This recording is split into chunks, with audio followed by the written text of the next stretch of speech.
नाज़रीन, आज हम आपको बताएंगे कि बाजे भी हम पाकिस्तानियों से ज़्यादा खुशकिस्मत हैं। बाजे? वो पाँ वाले बाजे? जी हाँ, क्या मतलब ये कि इस्लामाबाद और उसके गिरदुनवा में बाजा बजाने पर पाबंदी लगा दी गई है, जबकि पाकिस्तानियों को सबसे ज़्यादा बजाया ही इस्लामाबाद और उसके गिरदुनवा में जाता है। तो ऐसे हिसाब से हुए ना बाजे हमसे ज़्यादा खुशकिस्मत। कहाँ की बात कहाँ जोड़ते हो तुम? ओए नूरे, जोड़ी हुई बात नहीं है, सच बात है। पूरे पाकिस्तान से तेरे मेरे जैसों को पकड़ पकड़ कर ले जाते हैं बजाने के लिए, बल्कि एक के साथ एक, कम से कम बिल्कुल फ्री। क्या फ्री? ओ यार देखना, बजाना तुझे होता है, तू मिलता नहीं, मुझे पकड़ कर बजा दिया, तेरे घर वालों बहन भाइयों को बजा दिया, अगले तो नानियों दादियों से भी रियायत नहीं करते, तब तक बजाते हैं जब तक बंदा खुद रज़ाकाराना तौर पर पेश नहीं हो जाता बजवाने के लिए। नाजरीन, मैं माफ़ी चाहता हूँ। डाडा मुफट साहब एक थड़ियल किस्म के इंसान हैं, इसलिए थड़े की लैंग्वेज से बाज नहीं आ सकते। ओए नूरे, लैंग्वेज की क्लास तो मैं तुझसे उस दिन लूँगा जब तू मुद्दा पढ़ा होगा और तेरी तशरीफ पर लित्र मज़ाइल दागे जा रहे होंगे।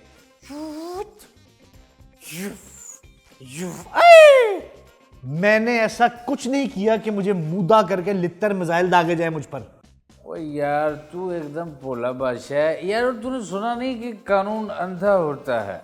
मैं कानून की बात नहीं कर रहा, तुम्हारे लित्तर मिसाइल की बात कर रहा हूं। नहीं यार, लित्र मिसाइल अंधा नहीं होता। हाँ, लेकिन आप इसे काना कर सकते हैं। ओ हाँ, थाना कचहरियों में तो आज भी कायद आज़म साहब की बहुत सुनी जाती है, बहुत सुनी जाती है। इनको देखते ही ना सारा निज़ाम, सारा सिस्टम यूं एक टांग पे खड़ा हो जाता है। बस यूं समझ के कायद आज़म की सिफारिश के बाद थाने कचहरियों का माहौल ससुराल जैसे माहौल में तब्दील हो जाता है। डाडा साहब, आप शायद भूल रहे हैं कि हुकूमत ने सिर्फ बाजा बजाने पे पाबंदी लगाई है। और आपकी इत्तला के लिए अर्ज़ है कि बाज बदनसीबों के साथ तो ससुराल में भी थाने कचहरी में जैसे सलूक ही होता है। पता है मुझे, वो पता है मुझे क्या बता रहा है। मैं वही पाकिस्तानी हूँ जिसके बारे में शायर लिखता है, घुंघरू की तरह बजता ही रहा हूँ मैं, कभी इस पग में कभी उस पग में बंधता ही रहा हूँ मैं, घुंघरू की तरह। तुम जिस तरह की बकवास कर रहे हो ना, किसी दिन तुम्हारे निजी या सरकारी साले ने ना तुम्हारा घुंघरू वाकई बजा बजा के तोड़ देना है। अच्छा तो नूरे, फिर मैं ये गाऊंगा, मुहे आई न जग से लाज, मैं इतना जोर से नाची आज, ले घुंघरू टूट गए। नाजरीन, आज हमें बात करनी है चीनी स्कैंडल की। लेकिन आज सबसे पहले हम बात करेंगे फैसल वाजा की। वाजा नहीं, वाडा। आई नो नूरे, फैसल वाडा, लेकिन फैसल वाडा भी एक वजह है, क्योंकि उसके ऊपर कोई पाबंदी ही नहीं है। वो कहीं भी बज सकता है, उसका दिल चाहे वो जिस चैनल पे बजे, जहाँ चाहे जितना बजे, उसे कोई नहीं रोक सकता। पूछो क्यों? क्योंकि वो एक सरकारी वजह है, और सरकारी वाजों को लाइसेंस टू वज होता है, और उस बिरते पे वो कहीं भी जितना चाहे खौफ व ख़तर वज सकते हैं। चीनी स्कैंडल पर बात कर लें अब? नहीं, बिल्कुल नहीं। सबसे पहले बात होगी वाजा साहब की। वैसे तूने उनकी ताज़ा दरफन तो नहीं सुनी है? मैंने नहीं सुनी मेरे भाई, और ना ही मैं सुनना चाहता हूँ। Okay, if you are not interested, मैं खुद ही नाज़रीन को सुना देता हूँ। नाज़रीन, फैसल वाजा साहब ने मियाँ नवाज शरीफ साहब की मशहूर रिपोर्ट्स, प्लेटलेट्स की जो रिपोर्ट्स थी, उनके बारे में बताया है, जिनकी वजह से उनको जेल से सीधा लंदन पहुँचाया गया था। उन्होंने कहा है कि यहीं के फैसल वाडा साहब ने खुद वो रिपोर्ट अपने घर पे बैठ के तैयार की थी। नाजरीन, याद रहे कि फैसल वाडा डॉक्टर नहीं है। ओहो नंदा, वाडा साहब अगर बगैर पार्टी, बगैर वोट सेनेटर बन सकते हैं तो डॉक्टर क्यों नहीं बन सकते हैं? वैसे बात तो किसी ने किसी और के मुतालिक की थी, लेकिन वाडा साहब पे ये बात फिट बैठती है कि वाडा साहब भी सब कुछ कर सकते हैं, सेम कासिम अली शाह की तरह, लेकिन एक चीज़ नहीं कर सकते कि वो माँ नहीं बन सकते। व्हाट अ ट्रेजेडी यार, वो माँ नहीं बन सकते यार। अब चीनी की बात कर रहे हैं। ठहर जा यार, चीनी तेरी फूफो की बेटी है, पहले वाडा साहब को तो मुका लें। नाज़रीन, इस गुनाहगार बंदे ने फैसल वाडा साहब को अपने गुनाहगार कानों से ये कहते सुना है कि नवाज शरीफ साहब की प्लेटलेट्स वाली जाली और झूठी रिपोर्ट नवाज शरीफ साहब को जेल से निकालने का एक बहाना थी। और डाडे मजे की बात यह है कि वो इस झूठी रिपोर्ट का इल्जाम किसी और पर नहीं लगा रहे, बल्कि बड़े फख्र से कह रहे हैं कि ये नौसरबाजी, दगाबाजी मैंने खुद अपने हाथों से की है। यही तो यार, ये समझ नहीं आती नूरे, उन्हें कोई पूछने वाला ही नहीं है। मिस्टर वाडा साहब, ये जो आप आए दिन बकड़वा करते हैं, इसके पीछे कोई लॉजिक, कोई मंतक, कोई मकसद है क्या? मतलब क्या है? बिल्कुल नाज़रीन, अगर वाडा साहब की इस बात को सच मान लिया जाए कि वाकई प्लेटलेट्स वाली रिपोर्ट जो है फेक थी, तो फिर उन्होंने पूरे सिस्टम को गाली निकाली। हमारी ब्यूरोक्रेसी, निज़ाम अदल, पार्लिमानी निज़ाम, इमरान की साबका हुकूमत, नून की मौजूदा हुकूमत, बल्कि पूरी की पूरी शरीफ फैमिली को गाली निकाली। सबको फ्रॉडिया, 2 नंबर, दगाबाज और धोखेबाज कहा है। यानी कि उसने कह दिया और तूने यकीन कर लिया। वैसे नूरे, मुझे तो खुद वाडा साहब बहुत ही माशूक आदमी लगता है। मशकूक? और सच पूछो तो मुझे इस मशकूक शख्स पर ना यकीन करने की वजह समझ नहीं आती। अगर वाडा साहब वाकई झूठ बोल रहे होते तो कोई तो पलट कर इनका मुंह तोड़ता। मैं माजरत चाहता हूं नाज़रीन, गैर पार्लिमानी लफ्ज इस्तेमाल कर दिए, लेकिन यहां इस्तेमाल करना बनता है। भाई, कोई सियासतदान, कोई वकील, कोई डॉक्टर इमरान या इमरान की कैबिनेट से कोई तो कहता है भाई ये झूठ बोल रहा है, ये झूठा है। लेकिन नहीं भाई, जिस पर सीधा सीधा इल्जाम लगाया जा रहा है, कम से कम उसको तो चीख चीख कर आसमान सर पर उठा लेना चाहिए था।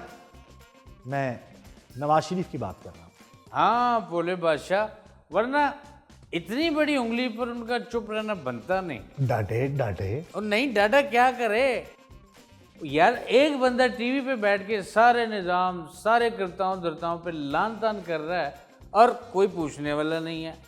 यार ये तो यानी वो बात हो गई कि तेरे मुंह पे तुझे कोई बाजी बाजी कहे और तू चुप रहे। भाई तू चुप रह सकते, तेरी कोई मजबूरी हो सकती है, लेकिन मैं तो चुप नहीं रहूँगा। मैं तो फैसल वाडा साहब का गिरबान पकड़ता और कहता कि वाडा साहब, हमारा नूरा नूर आलम है, बाजी नहीं है।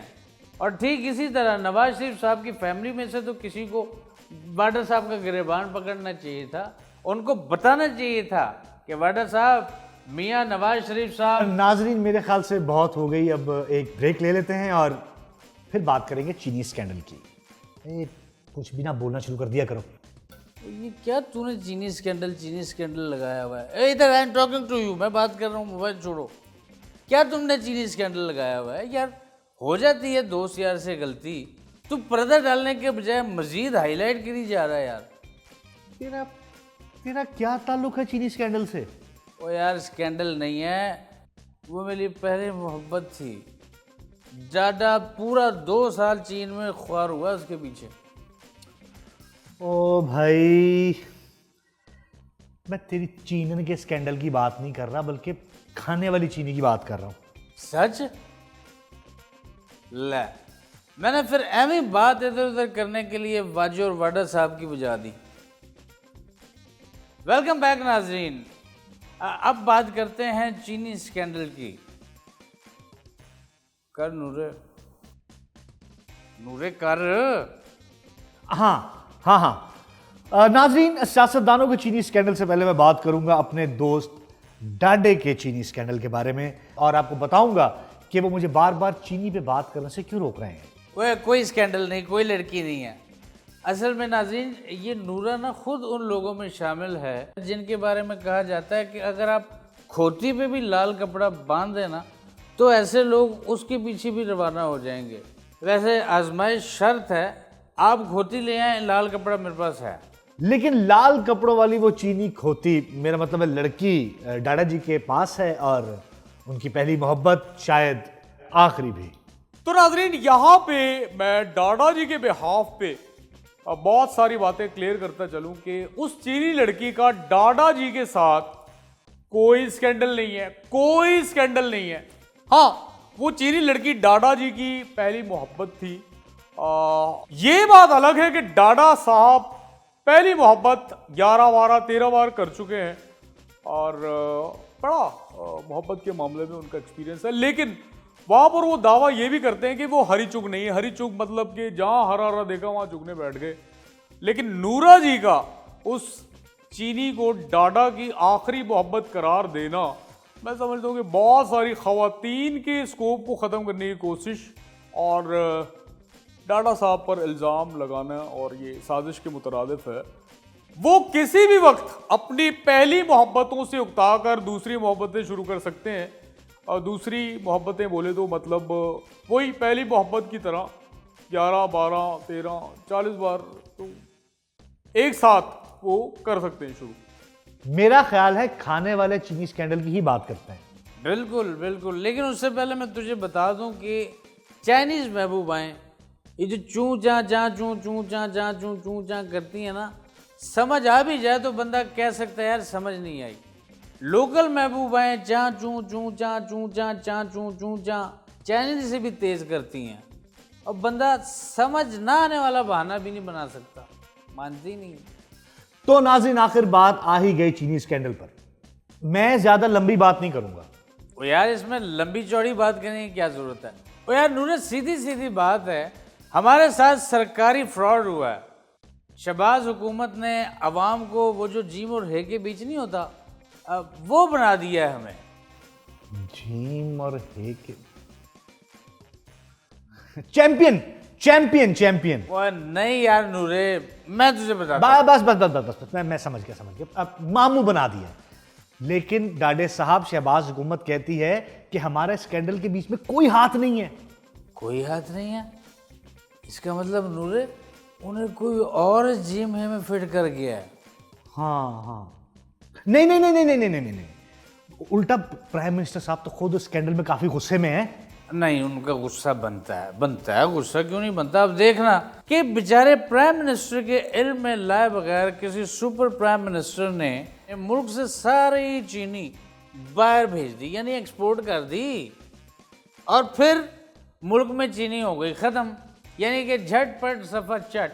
फिर वही चीनी उन्होंने वापस से इंपोर्ट कर ली और वो भी महंगे दामों। अब इस सारी सिचुएशन में किसी गैबी प्राइम मिनिस्टर के हुक्म पर शुगर माफिया समेत प्राइम मिनिस्टर साहब की फैमिली को भी अरबों का फ़ायदा हो गया, तो उसमें वो बेचारा क्या करे। ये तो वही बात हो गई कि चिड़ी बेचारी की करे थे ठंडा पानी पी मरे। मेरा ख्याल है टॉपिक बदलते हैं। हेलो ओए नूरे, तुझे पता नहीं, अगर ये स्कैंडल किसी और मुल्क में होता ना तो वहाँ पे प्राइम मिनिस्टर बदल दिया जाता। और नाज़रीन, ये टॉपिक बदलकर समझ रहा है कि बहुत बड़ा चीर मारेगा। चुप कर जा, वरना मैंने तेरी चीनन के ना चूचा वाले स्कैंडल पर आ जाना है। आजा यार आजा, मैं कोई डरता हूँ। वे जहाँ पे अवाम की बात होगी, मुल्क की बात होगी, ये खुद तो जलील हो जाएगा, लेकिन अपने हुक्मरानों की तरह अपनी अवाम को जलील होने नहीं देगा। और यहाँ पे मैं सरकार से, ये मेरे हाथ जुड़े में, ये जो आपका गैबी हाथ है ना, इसका ज़रा कुछ करें। जो शुगर माफियाओं, हुक्मरानों को रातों रात हर साल अरबों खरबों कमा के अमीर कबीर कर देता है ना, ये आप इक़्तिदार भी उसी गैबी हाथ के सुपुर्द कर दें।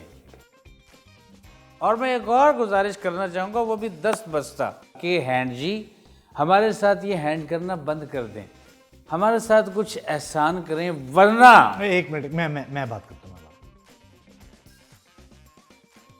हैंड जी, गरीब को अरबों खरबों नहीं चाहिए होते, उसे चाहिए होता है थोड़ा सा सुकून और उसके बच्चों का भरा हुआ पेट।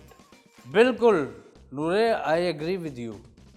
यहाँ पे मैं शुगर माफिया समेत तमाम माफियाज को एक मशवरा देना चाहूँगा, बड़ा कीमती मशवरा है, ज़रा गौर करना कि आप आवाम को कम से कम अपना पेट भरने दें।